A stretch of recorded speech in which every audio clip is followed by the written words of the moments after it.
Good morning, everybody. My name's Bill Feely, and welcome to another edition of MSATP TV. Joining me this morning is Alan Ayers to talk about contingencies and mergers. So, Alan, would you tell us a little bit about yourself first? Sure, Bill. As you said, my name is Alan Ayers. I've been practicing in the field of public accounting for 37 years now. I am the managing partner of Lombardo Ayers and Company with locations in Annapolis and Prince Frederick. I specialize in taxation, business valuation, and litigation support. And I myself have been through several mergers and acquisitions over the last 15 years. Okay. And tell us a little bit about the class that's coming up. I'm looking forward to hearing it. Thanks. Well, yeah, so do I. And it's an interesting situation that we're in right now in the accounting environment. There has been a tremendous amount of merger and acquisition activity in the last year and a half. With the advent of aging baby boomers with no successors, a lack of talent available. There's as many people know, the availability of good, solid accountants is very scarce right now, and other firms are utilizing mergers and acquisitions as a way to alleviate these problems and to spur their growth. Okay. Well, the class that you're teaching, you're also, I guess, getting into contingency planning for those of us who don't make the plans to sell our practice, or something happens to us before we're ready to retire, but we have that life-threatening emergency. Is that what your contingency planning is about? Yes, so there will be three components in the class. There will be a session for mergers and acquisitions. There'll be a session on successful succession planning and contingency planning. In the contingency planning segment, we're going to look at the steps to create a successful contingency plan.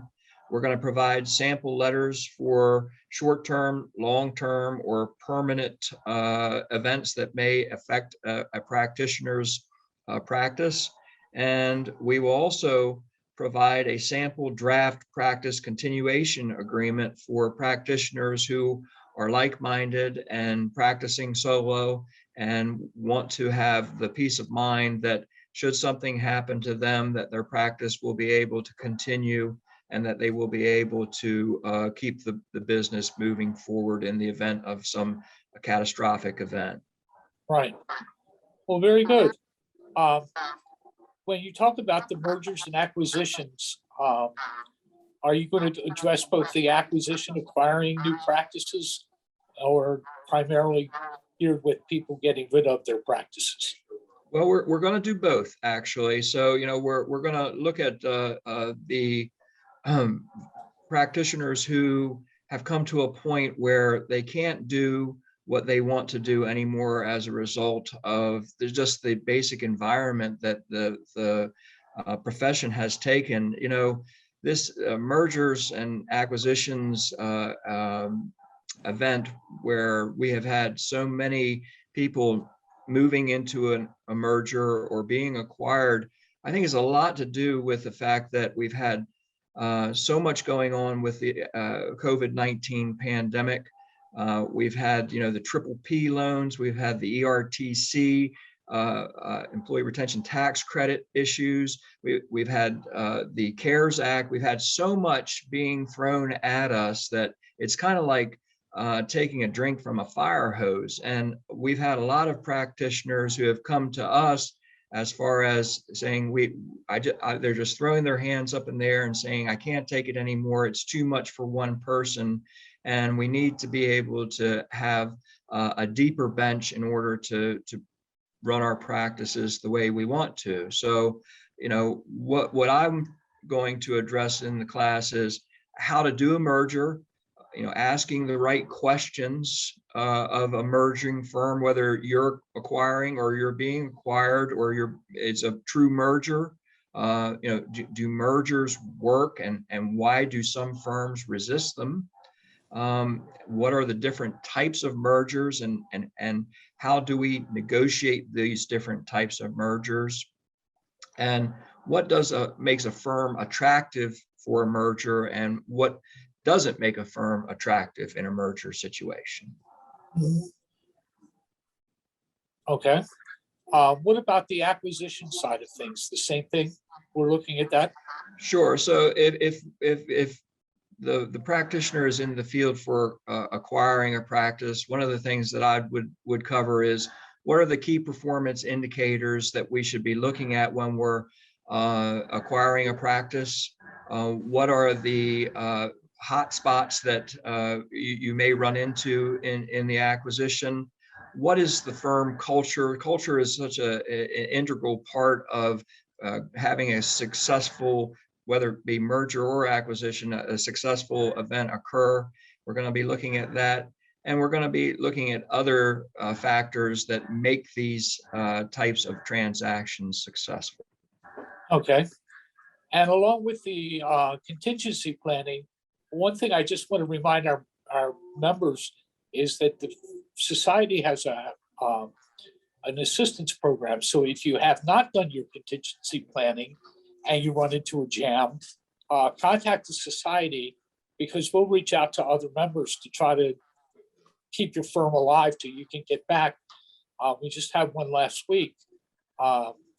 Young lady, she has about 200 returns yet to do, and she has to go in for an emergency surgery situation and can't get them finished up by the 15th.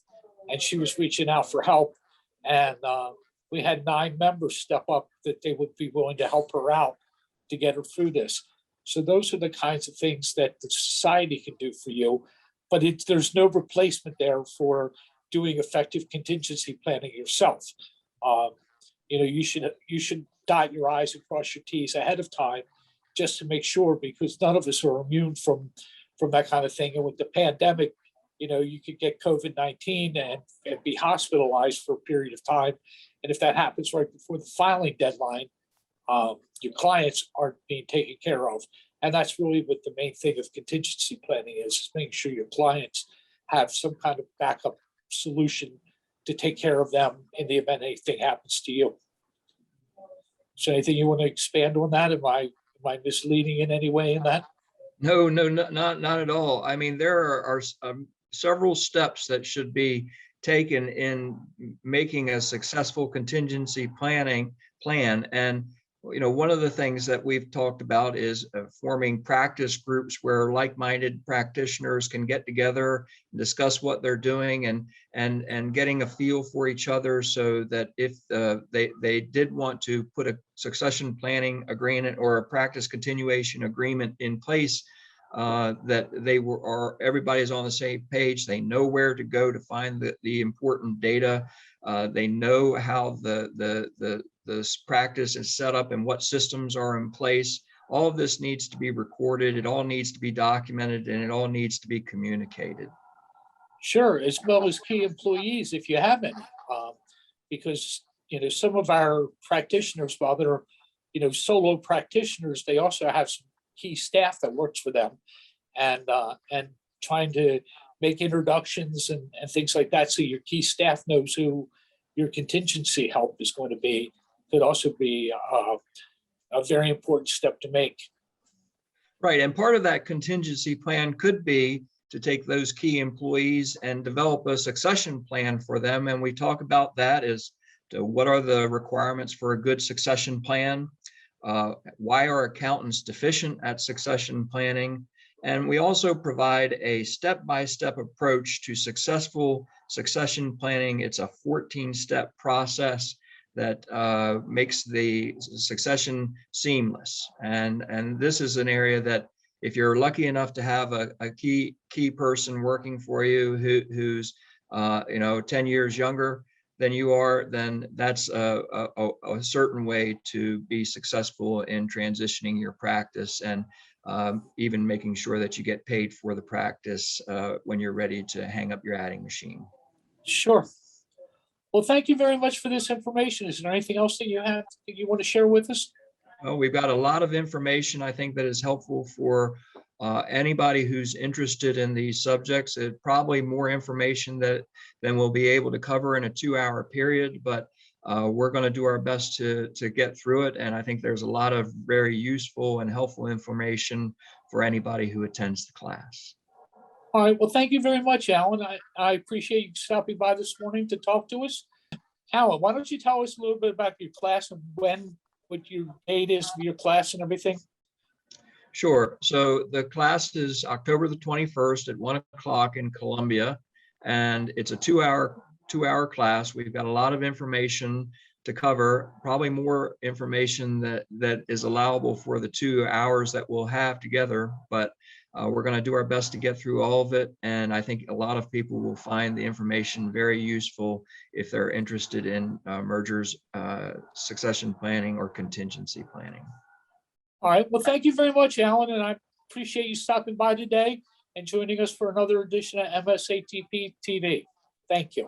Thanks for having me, Bill. I look forward to seeing everybody there.